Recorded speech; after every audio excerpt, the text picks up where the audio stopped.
हाँ तो नमस्कार मेरे प्यारे साथियों, जैसा कि आप सभी जानते हैं आज हम क्या जानने वाले हैं। आज हम फिजिक्स में पढ़ेंगे।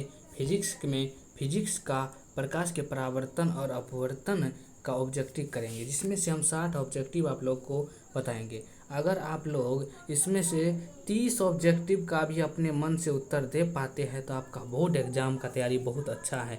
अगर आप 30 ऑब्जेक्टिव का आंसर नहीं दे पाते हैं तो आप बोर्ड एग्जाम में तैयारी आप लोगों का बहुत अच्छा नहीं है। इसलिए आप लोग वीडियो को शुरू से अंत तक देखिएगा और हम जो जो प्रश्न का उत्तर बताएंगे उसको कॉपी में नोट कर लीजिएगा। जो जो प्रश्न का उत्तर आप लोगों को नहीं होता है उसको कॉपी में नोट करके याद कर लेना है, क्योंकि इस 60 ऑब्जेक्टिव में से लगभग 20 ऑब्जेक्टिव यहीं से डायरेक्ट पूछा जाएगा। 10 या 20 नहीं तो 15 अवश्य ही पूछा जाएगा, यहाँ से डायरेक्ट लड़ेगा। नहीं लड़ेगा तो हमें कहना कमेंट बॉक्स में लिखना भाई यार नहीं लड़ा, एग्जाम देगा ना। तो चलिए हम जानते हैं सबसे पहला प्रश्न का उत्तर क्या है। प्रकाश की किरण गमन करती है। प्रकाश की किरण कहाँ गमन करती है? प्रकाश की किरण हमेशा सीधी रेखा में गमन करती है। ठीक, उसके बाद प्रकाश का वेग न्यूनतम किस में होता है? कांच में प्रकाश का वेग न्यूनतम होता है। ठीक, उसके बाद चलिए अगले प्रश्न की तरफ हम चलते हैं। ठीक, अगले प्रश्न है मोटर गाड़ी के चालक के सामने रहता है। क्या रहता है मोटर गाड़ी के चालक के सामने? अवतल दर्पण रहता है या उत्तल दर्पण रहता है या उत्तल लेंस रहता है? क्या रहता है मोटर गाड़ी के चालक के सामने? क्या रहता है? ठीक, मोटर गाड़ी के चालक के सामने उत्तल दर्पण रहता है। ठीक, उत्तल दर्पण रहता है। ठीक, उत्तल दर्पण रहता है। चलिए अगले प्रश्न की तरफ हम चलते हैं। अगला प्रश्न है मोटर कार के हेडलाइट में किसका प्रयोग होता है? इसमें कोई संदेह वाली बात नहीं, अवतल दर्पण का प्रयोग होगा। चलिए अगले प्रश्न की तरफ हम चलते हैं। समतल दर्पण द्वारा बना प्रतिबिंब कैसा होता है? समतल दर्पण हमेशा काल्पनिक प्रतिबिंब बनाता है। उसके बाद लेंस की क्षमता का SI मात्रक क्या होगा? डायप्टर होता है लेंस की क्षमता का SI मात्रक। अगले प्रश्न की तरफ हम चलते हैं। अगला प्रश्न क्या है? ठीक, अगला प्रश्न है प्रकाश की किरणें का पथ दर्शाने वाले चित्रों को कहा जाता है। ठीक, किरण पुंज कहा जाता है, किरण आरेख कहा जाता है, किरण आरेख कहा जाता है। ठीक, 2 डायप्टर क्षमता वाले लेंस का फोकसांतर कितना हो जाएगा? 2 डायप्टर फोर लेंस की क्षमता वाले कितना हो जाएगा? 50 सेंटीमीटर हो जाएगा। ठीक, उसके बाद अगले प्रश्न की तरफ हम चलते हैं। ठीक, कह रहा है किसी उत्तल लेंस का फोकसांतर 50 सेंटीमीटर है, जिसकी क्षमता क्या हो जाएगा? 2 डायप्टर हो जाएगा। ठीक, क्या हो जाएगा? 2 डायप्टर हो जाएगा। प्रकाश की किरणें के समूह को क्या कहते हैं? किरण पुंज कहते हैं। उत्तल लेंस की क्षमता होती है, उत्तल लेंस की क्षमता क्या होती है? उत्तल लेंस की क्षमता धनात्मक होती है। क्या होती है? धनात्मक होती है उत्तल लेंस की क्षमता। आप लोग इस क्वेश्चन को आराम से दिमाग में सेट कर लीजिएगा। अवतल लेंस की क्षमता क्या होती है? अवतल लेंस की क्षमता भी धनात्मक होती है। ठीक, अवतल लेंस है, अवतल लेंस की क्षमता क्या हो जाएगा? ऋणात्मक हो जाएगा। ठीक, यहाँ क्या था? उत्तल लेंस की क्षमता था तो धनात्मक, यहाँ ऋणात्मक हो जाएगा। उसके बाद क्या है? उत्तल लेंस को कहते हैं अभिसारी लेंस कहते हैं उत्तल लेंस को। अवतल लेंस को कहते हैं अवतल लेंस को अपसारी लेंस कहते हैं। ठीक, यहाँ तक अपसारी लेंस कहते हैं अवतल लेंस को, यहाँ कोई दिक्कत नहीं है। ठीक, ओके, अपसारी लेंस कहते हैं। चलिए अगले प्रश्न की तरफ हम बढ़ते हैं। अगला प्रश्न है निम्न में से कौन सा पदार्थ लेंस बनाने के लिए प्रयुक्त नहीं किया जाता है? मिट्टी एक ऐसा पदार्थ है जो लेंस बनाने के लिए प्रयुक्त नहीं किया जाता। किस दर्पण में हमेशा वस्तु से छोटा प्रतिबिंब प्राप्त होता है? ठीक, किस दर्पण में हमेशा वस्तु से छोटा प्रतिबिंब प्राप्त होता है? उत्तल एक ऐसा दर्पण है जिसमें वस्तु से हमेशा छोटा प्रतिबिंब प्राप्त होता है। ठीक, किस दर्पण से वस्तु का बड़ा प्रतिबिंब बनता है? किस दर्पण से वस्तु का बड़ा प्रतिबिंब बनता है? ठीक, अवतल एक ऐसा दर्पण है जिसमें वस्तु का बड़ा, छोटा और समान आकार का प्रतिबिंब तीनों बनता है। समतल दर्पण में सिर्फ समतल दर्पण में वस्तु के समान आकार का प्रतिबिंब बनता है। इसमें जो होता है सब प्रकार का प्रतिबिंब होता है। प्रकाश के परावर्तन के कितने नियम? प्रकाश के परावर्तन के 2 नियम है। ठीक, यहाँ तक कोई दिक्कत नहीं है। तो चलिए हम अगले प्रश्न की तरफ चलते हैं। जब प्रकाश की किरण हवा से कांच में प्रवेश करती है तो मुड़ जाती है। हवा से अगर कांच में आएगा तो वह अभिलंब की निकट जाएगा। क्या जाएगा? अभिलंब के निकट जाएगा। फोटोग्राफी कैमरा का अभिदृश्य होता है, अभिदृश्य होता है उत्तल लेंस की भांति होता है। 20 में से आप लोग कितना अंक लाए ये हमारे कमेंट बॉक्स में लिखिएगा। चलिए अगले प्रश्न की तरफ हम चलते हैं। ठीक, साइड मिरर के रूप में प्रयुक्त होता है। साइड मिरर के रूप में प्रयुक्त क्या होता है? साइड मिरर के रूप में क्या होता है? उत्तल दर्पण प्रयोग होता है। बिल्कुल उत्तल दर्पण प्रयोग होता है साइड मिरर के रूप में। ठीक, एक अवतल दर्पण की फोकस दूरी 10 सेंटीमीटर की वक्रता क्या होगी? F बराबर क्या होता है? R/2 होता है। ठीक है, बराबर R/2 होता है। इसलिए क्या दिया है? फोकस दूरी दिया है 10 बराबर r/2 हो जाएगा। ठीक, तो r बराबर कितना हो जाएगा 20 सेंटीमीटर हो जाएगा। क्या हो जाएगा 20 सेमी हो जाएगा। इस प्रश्न में कोई दिक्कत नहीं है। तो चलिए अगले प्रश्न की तरफ हम चलते हैं। निर्गत किरण एवं अभिलंब के बीच के कोण को क्या कहते हैं, निर्गत कोण कहते हैं। ठीक, यहाँ तक कोई दिक्कत। सरल, उसके बाद सरल सूक्ष्मदर्शी में किसका उपयोग होता है। ठीक, सरल सूक्ष्मदर्शी में उत्तल लेंस का उपयोग होता है। ठीक, यहाँ तक कोई दिक्कत नहीं है। तो इसका प्रश्न भी देख लेते हैं, बिल्कुल सही आंसर है। ठीक, उसके बाद चलिए अगले प्रश्न की तरफ चलते हैं। किस लेंस के द्वारा सिर्फ काल्पनिक प्रतिबिंब बनता है। ठीक, किस लेंस के द्वारा। अवतल एक ऐसा लेंस है जिसमें सिर्फ काल्पनिक प्रतिबिंब बनता है। परावर्तन के नियम से निर्धारित क्या होता है, आपतन कोण बराबर, आपतन कोण बराबर क्या होता है, आपतन कोण बराबर परावर्तन कोण, आपतन कोण बराबर परावर्तन कोण, ये आंसर हो जाएगा। ठीक, अगले प्रश्न की तरफ चलते हैं। अगला प्रश्न है काल्पनिक प्रतिबिंब होता है। काल्पनिक प्रतिबिंब क्या होता है, काल्पनिक प्रतिबिंब सीधा होता है। ठीक, यहाँ तक कोई दिक्कत नहीं। ठीक, लेंस के मुख्य फोकस की संख्या कितनी है, तो लेंस की मुख्य फोकस की संख्या 2 होती है। चलिए अगले प्रश्न की तरफ हम चलते हैं। सर्च लाइट का परावर्तक सतह क्या होता है, सर्च लाइट का परावर्तक सतह क्या होता है, अवतल होता है। सर्च लाइट का परावर्तक सतह क्या होता है, अवतल होता है सर्च लाइट का परावर्तक सतह। ठीक, अगले प्रश्न की दाढ़ी बनाने में कौन सा दर्पण प्रयुक्त होता है, अवतल दर्पण दाढ़ी बनाने में हम प्रयुक्त करते हैं। ठीक, उसके बाद एक उत्तल लेंस की क्षमता 1 डायप्टर है तो उस उत्तल लेंस की फोकस दूरी क्या हो जाएगी। ठीक, उस उत्तल लेंस की फोकस दूरी प्लस 100 सेंटीमीटर हो जाएगी। क्या हो जाएगी, 100 सेंटीमीटर हो जाएगी। चलिए अगले प्रश्न की तरफ हम चलते हैं।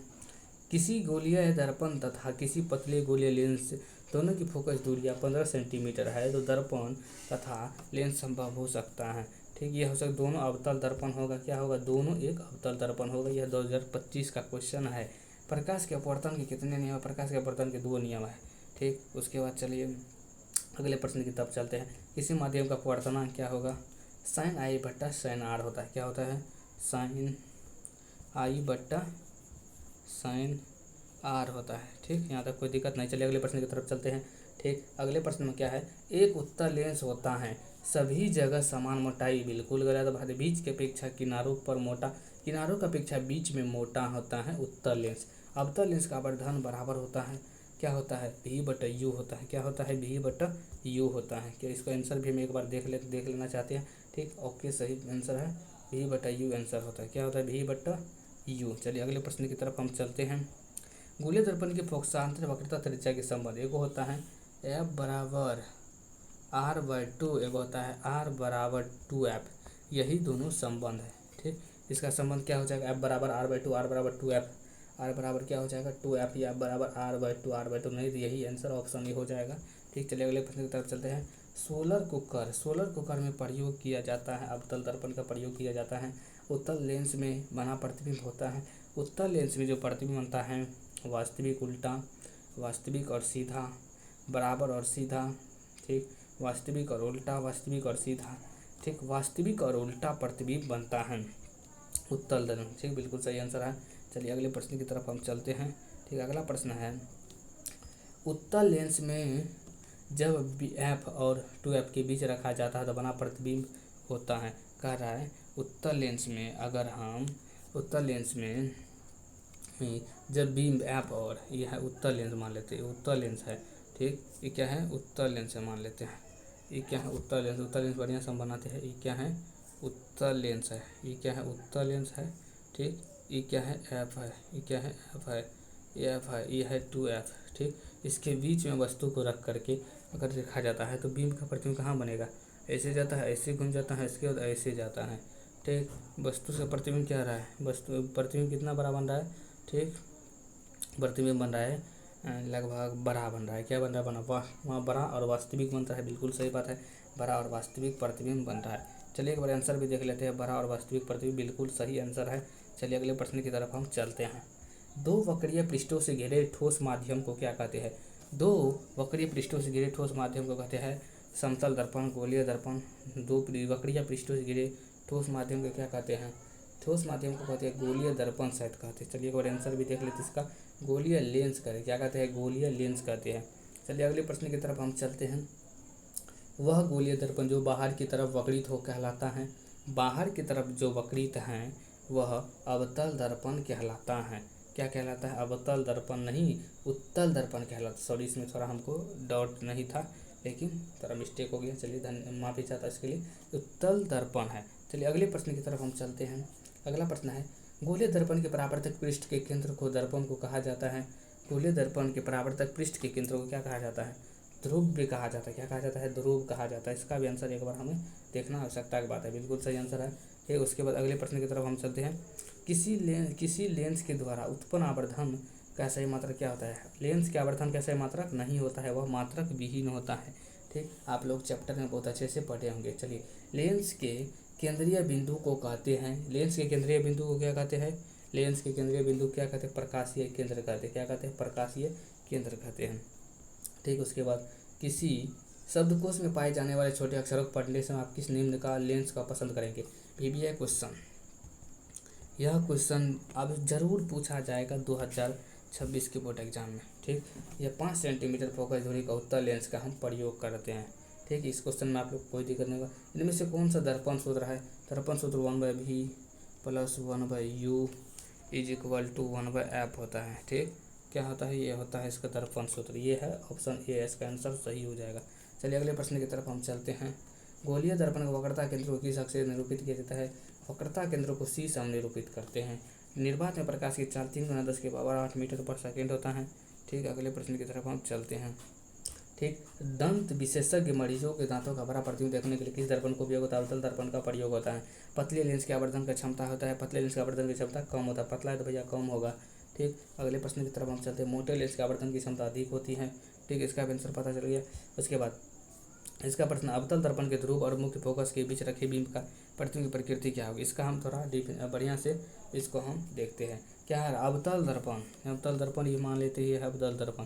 ठीक, इसके क्या कर रहा है? दर्पण ध्रुव इसके और इस मुख्य फोकस के बीच यहाँ रखा गया है प्रतिबिंब। ठीक, अब प्रतिबिंब की प्रकृति क्या होगी? प्रतिबिंब क्या होगी? प्रकृति क्या हो जाएगा? ठीक, ये कैसे जाता है? फोकस से जाता है, एक ठो ऐसे जाता है, तो यहाँ बनता है प्रतिबिंब। काल्पनिक हो जाएगा, आभासी और सीधा हो जाएगा इसका आंसर। काल्पनिक एवं सीधी, आभासी एवं सीधी, काल्पनिक एवं सीधी, आभासी एवं सीधी, काल्पनिक एवं सीधी। इसका आंसर देखिए, आभासी एवं सीधी दिया है, लेकिन काल्पनिक और आभासी सिर्फ एक, काल्पनिक आभासी एक चीज़ है। ठीक, इसमें से दोनों ऑप्शन हो जाएगा। ठीक, काल्पनिक सीधी, आभासी सीधी, आभासी को ही काल्पनिक कहते हैं। ठीक, इसमें दोनों ऑप्शन में थोड़ा गड़बड़ी हो गया, इसलिए आप लोग देख लीजिएगा। चलिए अगले प्रश्न की तरफ हम चलते हैं। अगला प्रश्न क्या है? अगला प्रश्न है, उत्तल लेंस का प्रकाशीय केंद्र और मुख्य फोकस के बीच रखे बीम का प्रतिबिंब क्या हो जाएगा? उत्तल लेंस है। ठीक, इसके प्रकाशीय केंद्र और मुख्य फोकस के बीच जो रखा गया है, इसमें होगा, इस क्या होगा? इसका प्रतिबिंब कैसे बनेगा? ऐसे जाएगा, एक ठो ऐसे जाएगा। ठीक, इसका प्रतिबिंब बनेगा, इसका प्रतिबिंब क्या बनेगा? देख लेते हैं। आभासी एवं सीधा, इसका भी प्रतिबिंब बनेगा। ठीक, चलिए अगले प्रश्न की तरफ हम चलते हैं। 55 नंबर का प्रश्न क्या है? अवतल दर्पण के मुख्य फोकस पर रखे बिंब का प्रतिबिंब की स्थिति क्या होगी? अवतल दर्पण के मुख्य फोकस पर रखे बिंब की प्रतिबिंब की प्रकृति क्या होगी? अवतल फोकस पर है तो अनंत पर प्रतिबिंब बनेगा। यह प्रश्न कोई दिक्कत नहीं होगा आप लोगों को, अनंत पर बनेगा। ठीक, चलिए अगले प्रश्न की तरफ हम चलते हैं। उत्तल लेंस के मुख्य फोकस पर रखे प्रतिबिंब की स्थिति क्या होगी? अनंत पर होगी। ठीक, अगर देखिए आप लोग देखिएगा, फोकस पर है तो अनंत दीजिएगा, अनंत पर है तो फोकस दीजिएगा। ठीक, अवतल लेंस के मुख्य फोकस पर रखे बिंब का प्रतिबिंब की स्थिति क्या होगी? मुख्य फोकस पर रखे बिंब का प्रतिबिंब प्रकाशीय केंद्र और फोकस के बीच, ध्रुव और फोकस एवं वक्रता केंद्र के बीच। इसका आंसर थोड़ा एक बार देख लेते हैं हम क्या होता है। ठीक, प्रकाशीय केंद्र और फोकस के बीच हो जाएगा। अगले प्रश्न की तरफ चलते हैं। 58 नंबर का प्रश्न, अवतल लेंस के सामने अनंत पर रखे बिंब का प्रतिबिंब की स्थिति होती है। अवतल लेंस के सामने अनंत पर रखे बिंब का प्रतिबिंब की स्थिति, फोकस पर प्रतिबिंब बनता है अनंत पर है तो। ठीक, उसके बाद चलते हैं 59 नंबर का प्रश्न, अवतल दर्पण के सामने अनंत पर रखे बिंब का प्रतिबिंब की स्थिति क्या होती है? फोकस पर बनेगा। ठीक, अगर भैया हम बोले अगर यहाँ एक क्वेश्चन पक्का बनेगा, अगर अनंत पे है तो आप लोग फोकस पे मारिएगा, फोकस पे है प्रतिबिंब रखा गया है, वस्तु को रखा गया तो अनंत पे प्रतिबिंब बनेगा। अगर फोकस अनंत पे प्रतिबिंब बन रहा है तो फोकस पे वस्तु है। लेंस के प्रकाशीय केंद्र से गुजरने वाले प्रकाश की किरण अपवर्तन के पश्चात क्या होती हैं? 7 रंगों में विभक्त हो जाती है। ये क्वेश्चन के आंसर आप लोग ध्यान में रखना है। मुख्य फोकस से गुजरने वाले प्रकाश किरण उत्तल लेंस में अपवर्तन के पश्चात क्या होता है? इसका आंसर देख लेते हैं एक बार। निर्गत किरण मुख्य अक्ष के समांतर जाती है। निर्गत किरण क्या होता है? मुख्य अक्ष के समांतर जाती है। अगले पर आखिरी एवं अंतिम प्रश्न क्या है? ठीक है, मुख्य अक्ष के समांतर आने वाली कोई प्रकाश की किरण अवतल लेंस से अपवर्तन के पश्चात क्या करती हैं? इसका आंसर एक बार देख लेते हैं। निर्गत किरण मुख्य से दूर जाती है। निर्गत किरण मुख्य अक्ष से दूर जाती है। क्या जाती है? दूर जाती है। ये आंसर होगा इसका सही है। इसका क्या हो जाएगा? ये हो जाएगा आंसर सही। ठीक, समांतर अध्याय।